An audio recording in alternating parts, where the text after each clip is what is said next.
नमस्कार, capital TV देख रहे हैं आप। मैं हूं आपके साथ हर्ष भारद्वाज। बात पते की में आपका बहुत बहुत स्वागत है। क्योंकि बात पते की करेंगे तो उत्तर प्रदेश की राजनीति की बात होगी। क्योंकि ये कहा जा रहा है कि एसआईटी अभी प्रारंभिक जांच योगी आदित्यनाथ को सौंपेगी राम मंदिर चोरी मामले में।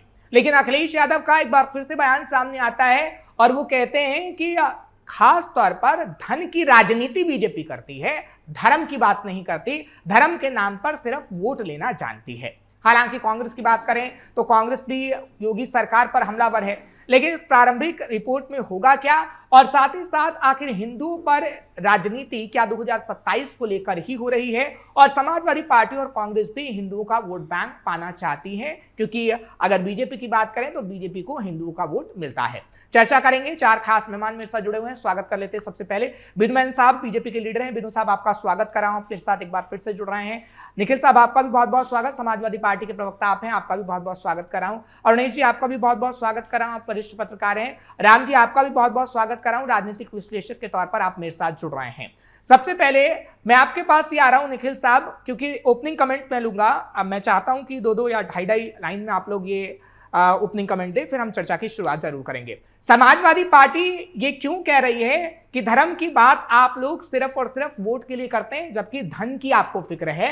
राम मंदिर चोरी मामले में तो प्रारंभिक रिपोर्ट अब दी जा रही है, दूध का दूध पानी का पानी हो जाएगा, जो योगी आदित्यनाथ भी कह चुके हैं। निखिल साहब, सबसे पहले हर जी कुछ भारतीय जनता पार्टी के कुछ नहीं बोलूंगा, सभी लोग बोलते थे कि भाई चोरी नहीं हुई है, ये सिर्फ एक विपक्ष से मुद्दा बना रहा है। अब चोरी होगी है, अब एसआईटी जांच कर रही है, एसआईटी कहीं ना कहीं कोई नाम खोलेगा। भारतीय जनता पार्टी वाले बोल रहे हैं भाई बड़ी चोरी नहीं हुई है, छोटी चोरी हुई है। मतलब कि बीजेपी वाले खुद जनता के ऊपर बरगला रहे हैं भैया, आप अपनी स्टेटमेंट पर नहीं रह पा रहे हैं। और जहां पर ये तो बहुत छोटी बात है एसआईटी जांच की, जहां पर अभी तक पता लगा कि 200 से ज्यादा जो सिल्वर ब्रिक्स थी, जो चांदी की पता नहीं है, और जो सोने के जेवरात थे, सोने के मुकुट थे, उनको कुछ पता नहीं है। और 17 अब माननीय अखिलेश यादव जी ने सबसे पहले ये बात बोली थी कि भाई जो धांधली है, हर्ष में जो सर्कल रेट वहां पर होता है उससे 17 गुना ज्यादा सर्कल रेट दिया गया।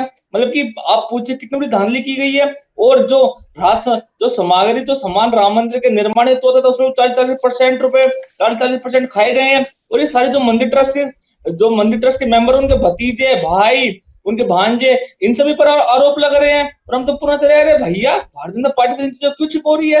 आपने इतना बड़ा अपवाद देखा आपने, हम तो इसका एक बहुत बड़ा देशद्रोही वाला। ठीक है, आप ये कह रहे हैं चोरी हुई है तो बीजेपी को मान लेना चाहिए। ठीक है, मैं चर्चा को आगे बढ़ाऊंगा, ओपनिंग कमेंट ले रहा हूं। ऐसा नहीं होना चाहिए। हमारी आस्थाओं के साथ ये कौन होते खेलने वाले भैया? मतलब ये राम के नाम पर चोरी करवाएंगे और चोरी करेंगे। इनके मुंह पर राम होता है, हाथ में छुरी होती है। मैं तो बोलना चाह रहा हूँ आज को। चलिए ठीक है, अब बिनू मैनन साहब से सवाल का जवाब ले लेता हूं। हम भी सनातनी है, हमें भी दुख होता है। हमने भी श्री राम मंदिर में अपना चंदा दान दिया था, हमें पता लगा कि वो कैसे प्राइवेट लोगों के पास जा रहा है। तो ऐसा नहीं होना चाहिए। और ये ऐसे बैक टू बैक बोलेंगे, ठीक है, ऐसे बोलना हो तो आपको रैली अच्छी लगेगी। सर, आज जब चुनाव होंगे तो आप जनता के सामने रैली में ऐसे बोल लीजिएगा। मैंने आपसे ओपनिंग कमेंट मांगा और ठीक है, आपने कह दिया ना। बिनू मैनन साहब, मैं आपके पास आ रहा हूं। वो कह रहे हैं चोरी हुई तो मानते क्यों नहीं? बिनू मैनन साहब, देखिए, चोरी अगर हुई, चोरी का पता लगा तो एसआईटी का गठन हुआ और निष्पक्ष जांच वहां पे हो रही है। और जहां तक मुंह में राम और बगल में छुरी की बात है, ये तो ज्यादा थोड़ा सा ऑल्ट्रेशन के साथ जो है अखिलेश यादव जी को शूट करता है, सर पे टोपी और राम भक्तों पर गोली, ये इनका चरण रहा। देखिए निखिल भाई आपके टाइम पे नहीं बोला, क्या बोल रहे हो हर जी ऐसे ही डिबेट चलाना है तो ऐसे कर लेते हैं। चोरी आपने करवाई है,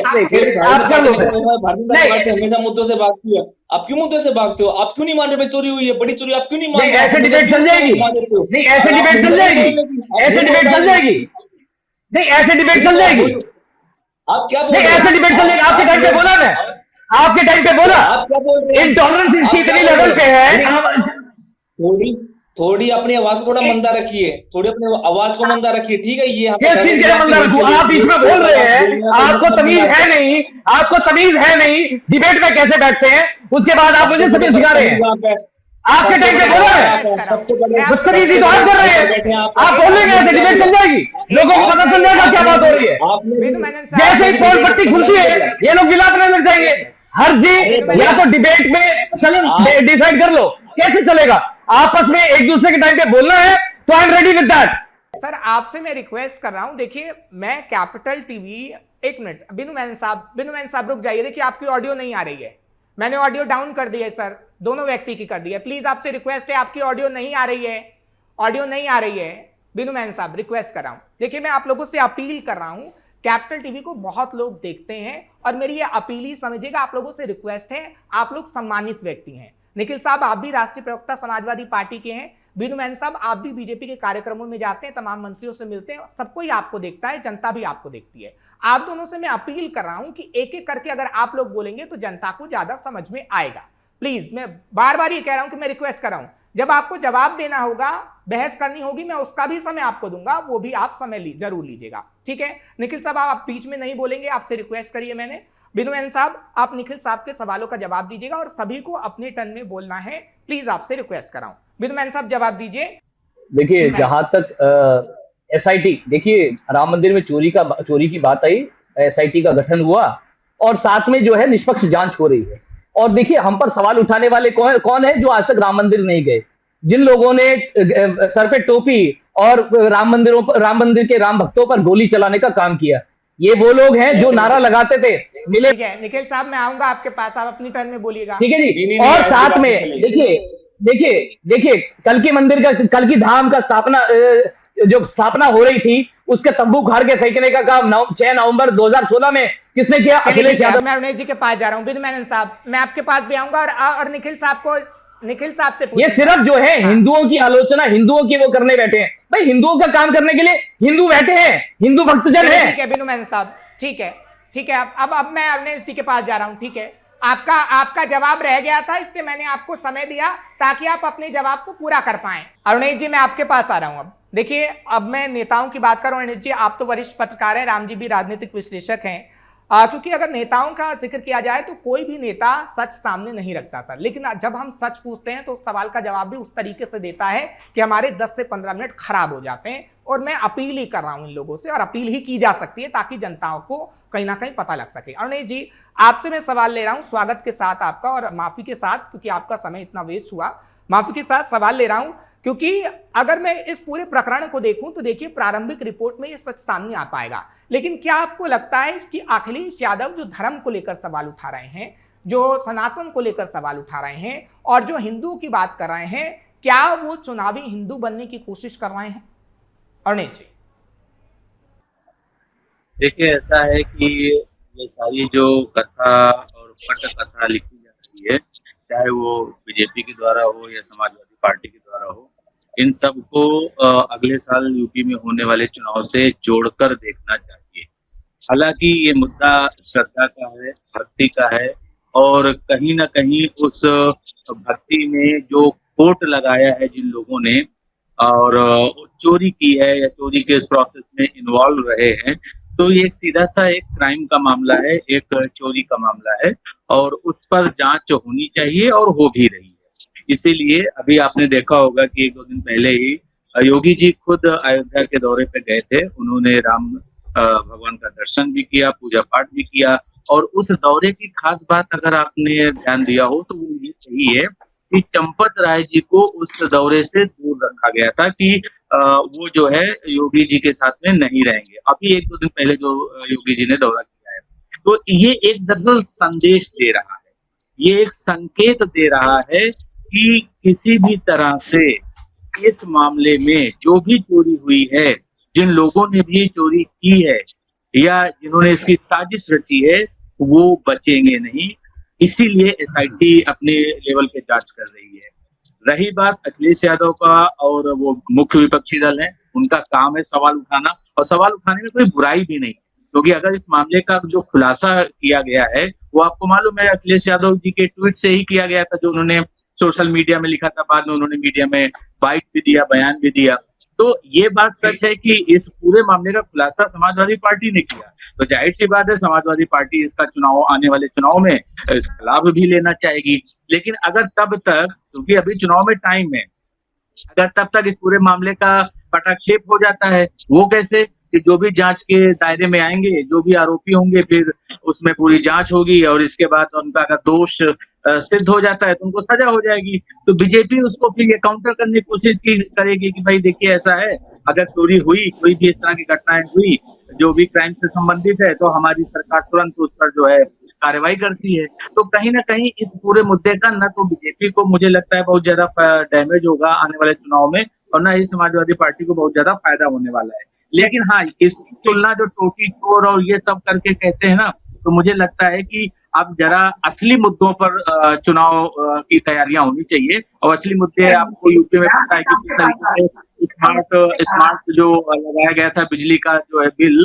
वो मीटर उस पे खराबी हुई, या कई जगहों पे पानी की समस्या है, अभी गर्मी का सीजन चल रहा है यूपी में, बेरोजगारी की अपनी समस्या अपनी जगह पर है। मुझे लगता है कि अगर असली मुद्दे समाजवादी पार्टी उठाए और सरकार को घेरे तो उसका उनको फायदा मिल सकता है। अन्यथा जो राजनीति है ऐसे आपस में एक दूसरे के ऊपर आरोप प्रत्यारोप करते रहेंगे और इसका कुछ खास फायदा हो भी नहीं, क्योंकि जनता बहुत समझदार है, जनता सब जानती है क्या हो। एक सवाल लेता हूँ राम जी, आप राजनीतिक विश्लेषक हैं। माफी के साथ सर आपसे भी सवाल ले रहा हूं क्योंकि कुछ समय हमारा नष्ट हुआ, लेकिन सवाल यह है कि जो अरुणेश साहब कह रहे हैं कि कुछ मुद्दे छूट रहे हैं। हाँ, ठीक बात है कि हिंदू मुस्लिम को लेकर ही चुनाव लड़ा जाता है और उत्तर प्रदेश या बिहार के अंदर अगर जात पात की बात ना हो, ऐसा हो ही नहीं सकता। और चुनाव में जात पात की बात होती है, हिंदू मुसलमान दलित की सब बात होती है और हम अक्सर देखते रहे हैं। आप काफी वरिष्ठ हैं, राजनीतिक विश्लेषक हैं। राम जी, आपको लगता है कि ये मुद्दा, जैसे अरुणेश जी कह रहे हैं कि इतना इफेक्ट नहीं करेगा, लेकिन 2027 में ये मुद्दा उतना इफेक्ट करेगा नहीं करेगा, ये आपकी जुबान से भी मैं सुनना चाहता हूं। राम जी।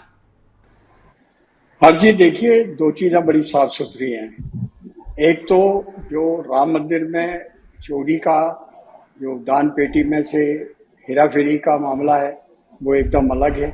और दूसरा, जो विरोधी दल सत्तारूढ़ दल पर आरोप लगा रहे हैं कि उन्होंने गबन कर दिया, उन्होंने खा लिया, उनके सब कुछ वो है, ये दोनों चीजें बिल्कुल अलग अलग है। जहां तक सवाल आरोप लगने का है, अरे वो तो सीता माता के ऊपर भी आरोप लगे थे, अग्नि परीक्षा हुई थी, अग्नि परीक्षा में साफ निकल गई थी। सत्तारूढ़ दल की मंशा क्या है, कैसी है, क्या राम मंदिर में जो अपराध हो रहा है, चोरी का, फ्रॉड का, उसको क्या वो छुपा रही है?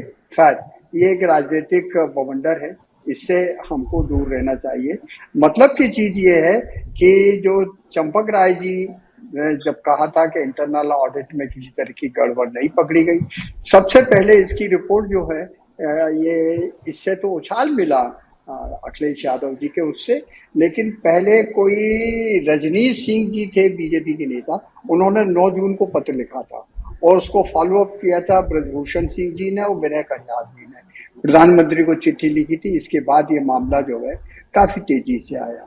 अब सवाल ये है, उसको लपक लिया है समाजवादी पार्टी ने। खैर, उनका अपना राजनीतिक इंटरेस्ट होगा, लेकिन अभी 2 कर्मचारी गिरफ्तार हुए हैं।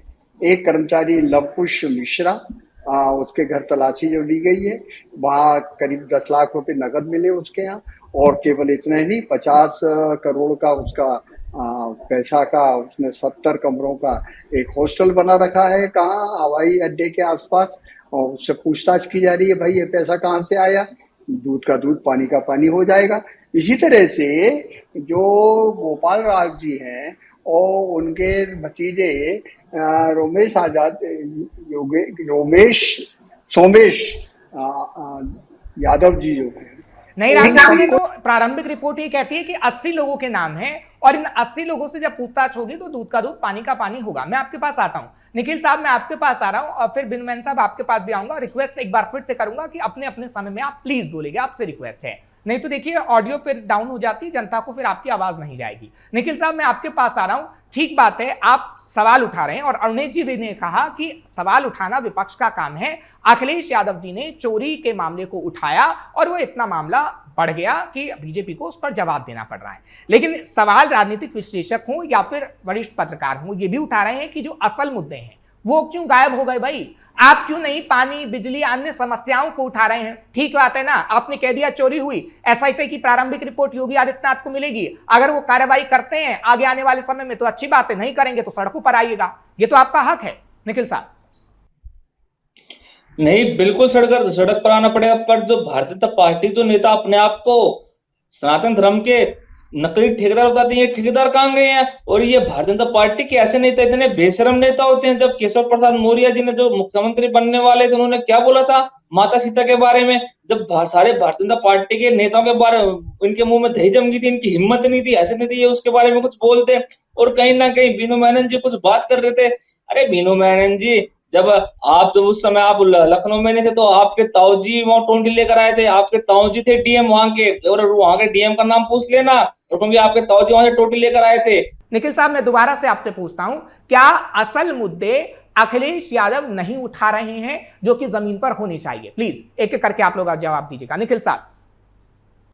हर चीज असल मुद्दे इस समय क्या होने चाहिए? असल मुद्दे इस समय बेरोजगारी है, महंगाई है। तो ये तो हम समय पार्टी बिल्कुल समय समय पर आप देखते होंगे, हम हर जगह, अगर हम पार्टी और विपक्ष की हैं तो हम हर समय उठाते हैं। और जो हमारी पार्टी सत्ता में थी तो हम जब भी इन मुद्दों पर कहीं ना कहीं जो हमारा स्टेट कार्यकारिणी होती है वो इस पर एक्शन करती है, तो हम इस पर कम से कम अपना लिस्ट फाइनलाइज करते हैं। पर इस समय हर्ष भाई दिक्कत तो इस समय ये चल रही है कि भाई जो सरकार क्या कर रही है, सरकार किन चीजों पर, किन पहलुओं पर सरकार कार्य नहीं कर रही है। अगर आप हमारा फेसबुक पेज समाजवादी पार्टी का देखेंगे तो हमारे धरने प्रदर्शन गाजियाबाद से लेकर गाजीपुर तक है, और वाराणसी से लेकर सहारनपुर तक है। हर जगह हर समय हमारे धरने प्रदर्शन चलते हैं। हमारे हर कार्यकारिणी के सदस्य, हमारे नेता कार्यकर्ता हर समय हर चीज को लेकर धरना प्रदर्शन देते हैं, चाहे वो गैस का हो, चाहे वो पेट्रोल का हो, चाहे वो नीट का हो। चलिए ठीक है, आप ये कह रहे हैं कि आप असल मुद्दों पर भी राजनीति करते हैं। चलिए ठीक है, आप सरकार से जवाब लेते हैं, सरकार से जवाब लेते हैं, फिर इसका विश्लेषण भी करूंगा और उन्हें जी के पास भी जाऊंगा। ठीक है बीनू मेनन साहब, देखिए भैया सरकार आपकी है, सवाल तो आपसे पूछा जाएगा। निखिल साहब कह रहे हैं कि असल मुद्दों पर भी हम राजनीति करेंगे भैया, क्योंकि हम विपक्ष में बैठे हैं और असल मुद्दे जनता से जुड़े होते हैं, इसलिए हमें बोलना पड़ता है। राम मंदिर पर भी वो बोल रहे हैं। जवाब दीजिएगा, प्रारंभिक रिपोर्ट में अगर आएगा सामने तो क्या योगी आदित्यनाथ सख्त कार्रवाई करेंगे? और जो बिजली पानी सड़क का जिक्र कर रहे हैं कि आपकी सरकार में उतना विकास नहीं हो रहा जितना समाजवादी पार्टी की सरकार में हुआ था, जवाब दीजिएगा। रिक्वेस्ट है, आप एक एक करके बोलेंगे, बहस नहीं करेंगे। योगी साहब जी देखिए, अगर पहले ही जो है योगी जी ने पहले ही बोल दिया है कि सख्त से सख्त कार्रवाई होगी जिनके ऊपर भी, या जिन्होंने इस कृत्य को अंजाम दिया है। और आप देखिए, मैं एक सिंपल सी बात बोलता हूँ, देखिए राम मंदिर जो है, जो भक्त हैं, जो श्रद्धालु हैं, वो देख लेंगे, और वो सरकार जो हिंदू धर्म की वेल विशर है वो देख लेंगी। ये सरकार या ये अखिलेश यादव जी के क्या मुंह से ये बात अच्छी लगती है? मैंने आपको कल की धाम का बताया, गर्भगृह गिर गया, खुद भी गया, सब कुछ हो गया। इन्होंने 6 नवंबर 2016 की बात है, इन्होंने तामझाम उठा के फेंक दिया। ये वो लोग हैं जिन्होंने कार के गोली चलाई, और आज ये हम पर सवाल पूछते हैं। आप बताइए, देखिए, और ये जब मुद्दों की बात करते हैं, इनके पास मुद्दे है कहाँ? इनके पास डेवलपमेंट के मुद्दे है कहाँ? इनके पास तो एक फेरिस्त है बहुत बड़ी घोटालों की। मैं एक बड़ा, चलिए ठीक है, आप ये कह रहे हैं कि मुद्दों की बात विपक्ष नहीं करता, जो घोटाला है एम्बुलेंस का, NHRM, जबकि इनके नेता अब बीच में बोल गए ना, जैसी पोल पट्टी खुल जाती है रोने लग जाते हैं। देखिए इनके ही नेता राजनीति विपक्षी पार्टी नहीं करता। चलिए ठीक है, अब मैं अरुणेश जी और राम जी के पास जा रहा हूं। ठीक है, ठीक है बीनू मेनन साहब आपकी बात हो गई अब, प्लीज। ठीक है, निखिल साहब से भी मैं सवाल लूंगा, आपकी बात हो गई। बीनू मेनन साहब, हाँ, इनके टाइम पे बेरोजगारी 19% थी, हमारे टाइम पे उत्तर प्रदेश में बेरोजगारी 2.4% है। भाई इनको ज्ञान है नहीं, कुछ भी बोल देंगे। भाई इनके ये लोग ना ऑफिस है, ये लोग ऑफिस की तरह सर जो रहते भी डुबा लेंगे और बोलने लग जाएंगे। कोई सवा पैसे का ज्ञान नहीं, पर बोलना जरूर है। घोटाला करना या माफियाओं के, आप लोगों की अपनी अपनी बात हो गई। अब मैं जरा इसका सच बता दूं, बीनू मेनन साहब, अब जरा इसका सच जानते हैं। देखिए फिर मैं आपको बोलूंगा, आप दोनों की ऑडियो में डाउन कर दूंगा सर। ठीक है बीनू मेनन साहब, जितने भी आज तक उत्तर प्रदेश में जितने भी क्रिमिनल केसेस हुए, उसमें सबसे ज्यादा सपा के नेता पाए गए, चाहे इनके दिनेश यादव हो, संदीप हत्याकांड में नवाब सिंह यादव हो, कन्नौज रेप केस कमर सिंह हो। राम जी, मैं आपके पास भी आ रहा हूं। हाँ ठीक है बीनू मेनन साहब, आपकी बात हो गई। ठीक है, आपने बता दिए विकास के काम गिना दिए, आपकी सरकार है, कितना विकास हो रहा है ये जनता को हम भी बताते हैं और जनता समझती है। मामले में कौन पाया गया, कब सिर्फ घोटाले में कौन पाया गया, वो भी सपा के नेता पाए गए। भाई सारे नेता, सारे स्कैम्स में, सारे क्रिमिनल केसेस में सपा नेता पाए जाते हैं, और कौन पाया जाता है, और यहाँ पे मिलापने लग जाएंगे। चलिए ठीक है, मैं आप दोनों की अब ऑडियो डाउन करवा रहा हूं सर। आप लोगों से बार बार एक ही रिक्वेस्ट करो, लेकिन आप उस रिक्वेस्ट को नहीं मानते हैं। मुझे और भी पैनलिस्ट को टाइम देना है।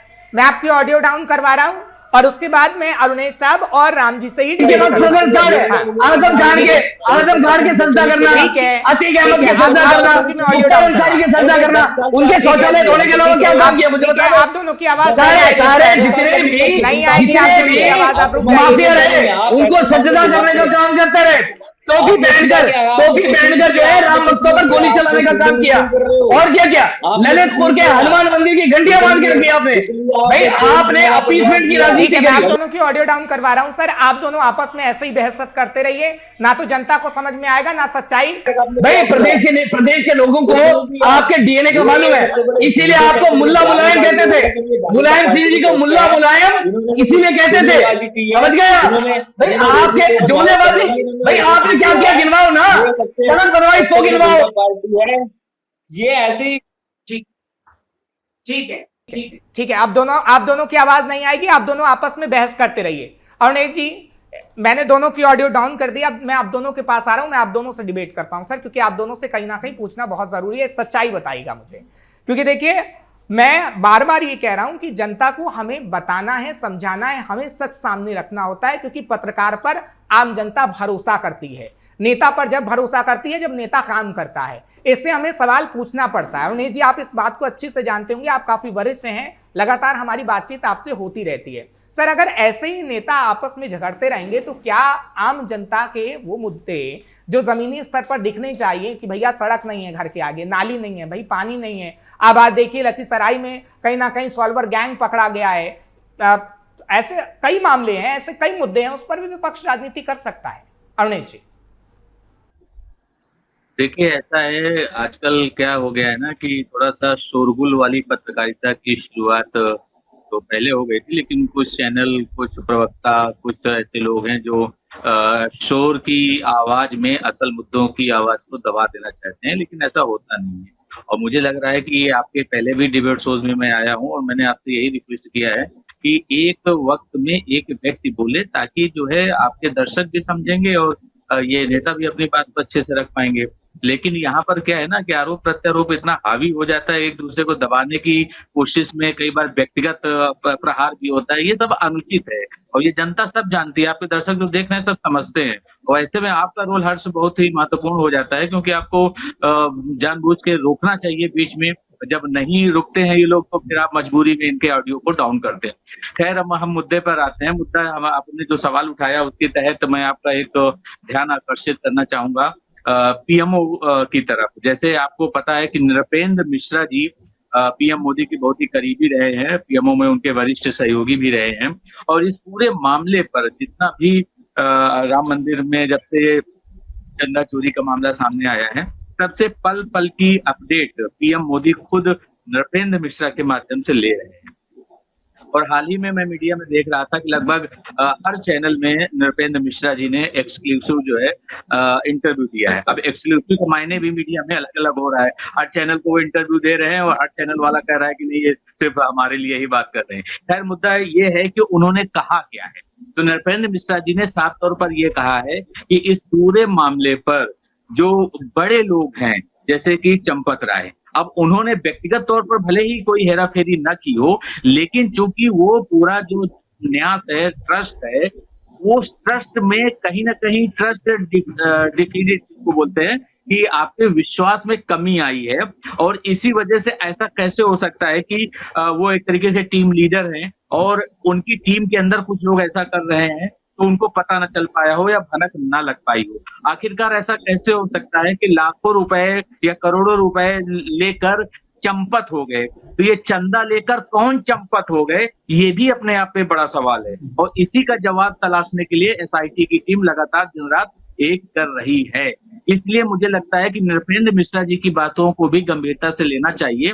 और उन्होंने फिलहाल तो यही कहा है कि अभी हम जो भी अपडेट है पल पल की वो पीएमओ तक पहुंचा रहे हैं, पीएम मोदी उस पर जानकारी ले रहे हैं। और साथ ही सूत्रों से ये भी पता चला है कि इस मामले पर योगी जी को पूरी तरीके से पीएम ने कहा है कि निष्पक्ष जांच करवाइए और जल्द से जल्द जो भी जांच का परिणाम है, जो भी आरोपी हैं, अगर उनका दोष सिद्ध होता है तो उन पर सख्त कार्रवाई की जाए। तो ये एक उसमें अपडेट है। बाकी मुझे ऐसा लगता है कि इस मामले पर योगी जी भी जो है पूरी तरीके से ईमानदारी से काम कर रहे हैं, क्योंकि अभी मैंने पिछले संबोधन में यही कहा था कि वो अभी अयोध्या के दौरे पर गए हुए थे और वहां उनके दौरे पर चंपत राय का दूर रखा जाना, इसका क्या संकेत निकलता है? क्योंकि इससे पहले जितने भी दौरे हुए हैं योगी जी के अयोध्या में राम मंदिर दर्शन करने वो गए हैं, हर दौरे में योगी जी के जस्ट बगल में ही चंपत राय एक सीनियर होने के नाते या न्याय के जो ट्रस्ट है उसके प्रमुख होने के नाते रहते थे। लेकिन इस बार वो उनको जानबूझ के हटाया गया। बाकायदा प्रशासन की तरफ से एक जो प्रेस नोट जाहिर हुआ था उसमें लिखा हुआ था कि श्री चंपत राय जी इस कार्यक्रम का जो है आधिकारिक तौर पर हिस्सा नहीं रहेंगे। तो कहीं ना कहीं मुझे लगता है कि चंपत राय की भूमिका भी सवालों के घेरे में है। अब एसआईटी की जांच चल रही है, एसआईटी की जो टीम है हर एक व्यक्ति से बात कर रही है। अभी लवकुश मिश्रा पकड़े गए हैं, चलिए ठीक है, राम जी, अरुणेश जी ने जो बातें कही हैं, हाँ ठीक है, अरुणेश जी ने जो बातें कही हैं, देखिए हम उसको नकारते भी नहीं, क्योंकि निपेंद्र मिश्रा ने जो कहा है उस बातों को जरा ध्यान से सुनना होगा।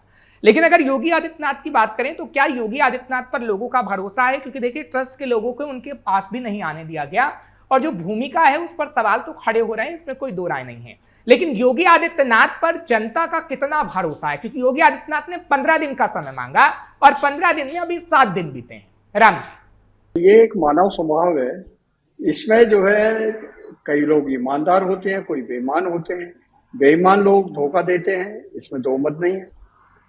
24 मई 1971 की घटना है। एक नागरवाला नाम के व्यक्ति ने इंदिरा गांधी की नकली आवाज बनाकर और स्टेट बैंक ऑफ इंडिया के मुख्य कैशियर को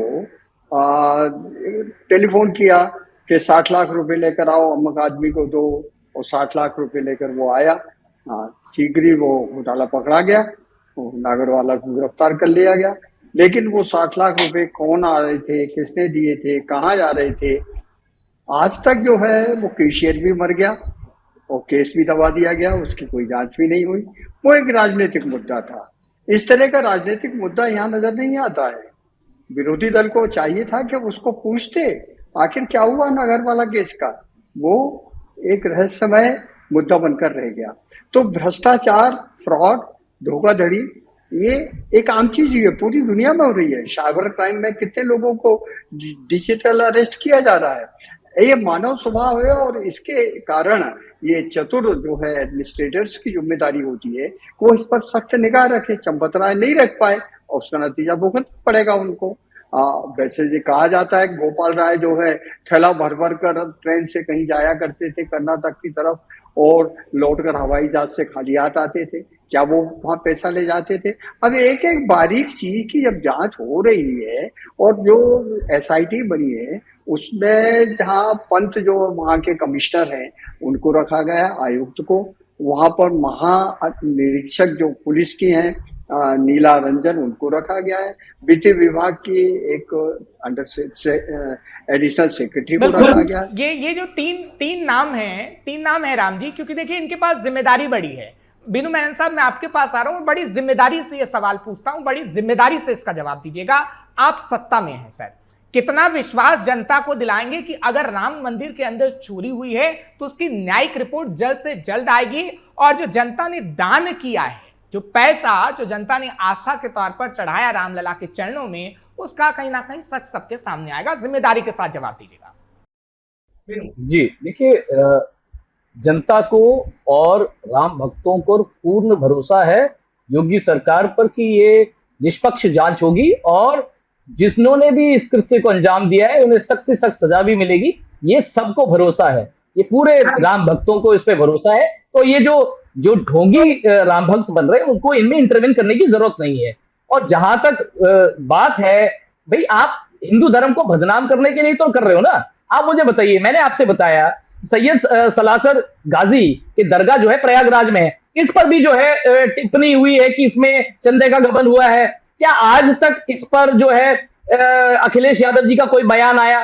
नहीं आया। ये राम मंदिर पे लगे हुए हैं कि भाई राम मंदिर में ऐसा हुआ है, राम मंदिर में ऐसा हुआ है, राम भक्तों को जो है बरगलाने का काम कर रहे हैं। और योगी जी ने मंच से बड़ी स्पष्टता से बोला कि भाई सख्त से सख्त कार्रवाई होगी और हिंदुओं को भी इस चीज पर एतबार और भरोसा रखने की जरूरत है और जो है और संयम रखने की जरूरत है।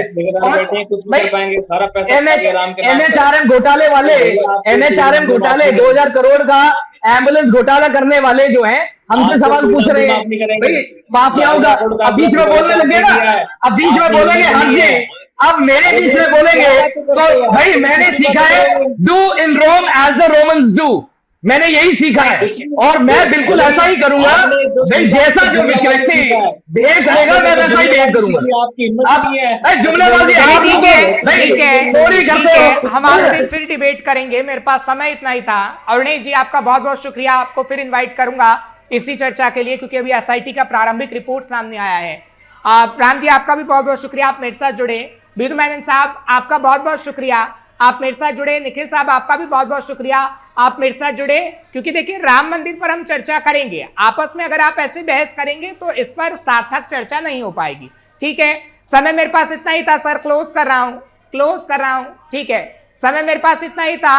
आप चारों का बहुत बहुत शुक्रिया। हम कल फिर जरूर बैठेंगे, एसआईटी पर ही चर्चा करेंगे। बात होगी राजनीति की कि अखिलेश यादव सच्चे हैं फिर योगी आदित्यनाथ सच्चे हैं, कौन सच्चा है जनता तय करेगी। जनता को वोट देना है और जनता ही इस मामले को कहीं ना कहीं समझ रही है। ठीक है, आप चारों का बहुत बहुत शुक्रिया, बहुत बहुत शुक्रिया।